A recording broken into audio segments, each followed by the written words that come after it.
शाम का समय था। सूरज धीरे धीरे अस्त हो रहा था।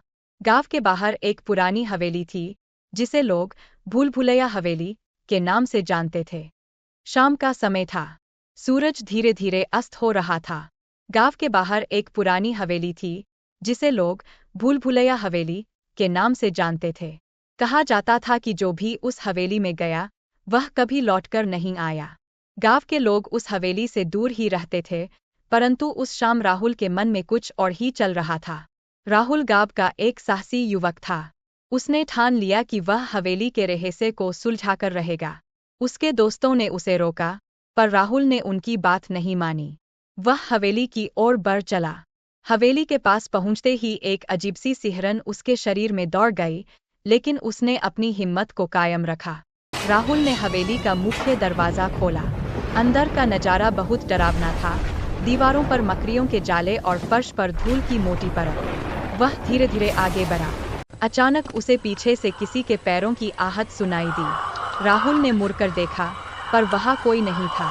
उसके दिल की धड़कन तेज हो गई, लेकिन उसने हार नहीं मानी। हवेली के अंदर एक लंबा गलियारा था, जो कहीं खत्म ही नहीं हो रहा था। राहुल ने गलियारे के अंत में एक बंद दरवाजा देखा। जैसे ही उसने दरवाजे को खोला, उसके सामने एक अंधेरा कमरा था। राहुल ने अपने फोन की टॉर्च जलाई और कमरे में कदम रखा। कमरा खाली था, पर उसकी एक दीवार पर एक पुरानी तिजोरी थी। तिजोरी के पास पहुंचते ही उसे एक पेपर का टुकड़ा मिला, जिस पर लिखा था, सावधान, यहाँ से लौटने का कोई रास्ता नहीं। राहुल को कुछ समझ नहीं आया। उसने तिजोरी को खोलने की कोशिश की, पर तिजोरी नहीं खुली। तभी कमरे की एक दीवार अचानक घूम गई और राहुल एक और गलियारे में पहुंच गया। यह गलियारा पहले से भी ज्यादा डरावना था। अचानक उसके सामने एक बूढ़ी औरत प्रकट हुई। उसके चेहरे पर झुर्रियां थीं और आंखों में एक अजीब चमक। बूढ़ी औरत ने राहुल से कहा, तुम्हें यहाँ नहीं आना चाहिए था। यहाँ से बचकर निकलना मुश्किल है। राहुल ने हिम्मत जुटाकर कहा, मैं यहाँ इस हवेली का रहस्य जानने आया हूँ, और मैं यहाँ से जिंदा वापस जाऊंगा। बूढ़ी औरत मुस्कुराई और कहा, अगर तुम सच में बहादुर हो, तो इस पहेली को सुलझाओ। उसने राहुल को एक पुरानी किताब दी।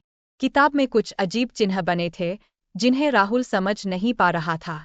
तभी राहुल को याद आया कि उसके दादाजी ने उसे कभी ऐसे चिन्हों के बारे में बताया था। उसने चिन्हों को ध्यान से देखा और पहेली को सुलझाना शुरू किया। अचानक एक बड़ा दरवाजा उसके सामने खुल गया। दरवाजे के पीछे एक सुनहरी रोशनी थी। राहुल ने दरवाजा पार किया और वह सीधे हवेली के बाहर निकल आया। हवेली के बाहर निकलते ही वह समझ गया कि यह सब एक भ्रम था, एक मानसिक परीक्षा। राहुल ने सारा रहस्य जान लिया था। भूल भुलैया हवेली केवल उन लोगों के लिए एक जाल थी, जो अपने डर से हार मान लेते थे। लेकिन जो लोग हिम्मत से काम लेते, वे सुरक्षित बाहर निकल आते थे। राहुल ने यह सबक सीखा कि जिंदगी भी एक भूल भुलैया की तरह है। अगर हिम्मत और धैर्य से काम लिया जाए, तो हर मुश्किल का हल निकल सकता है।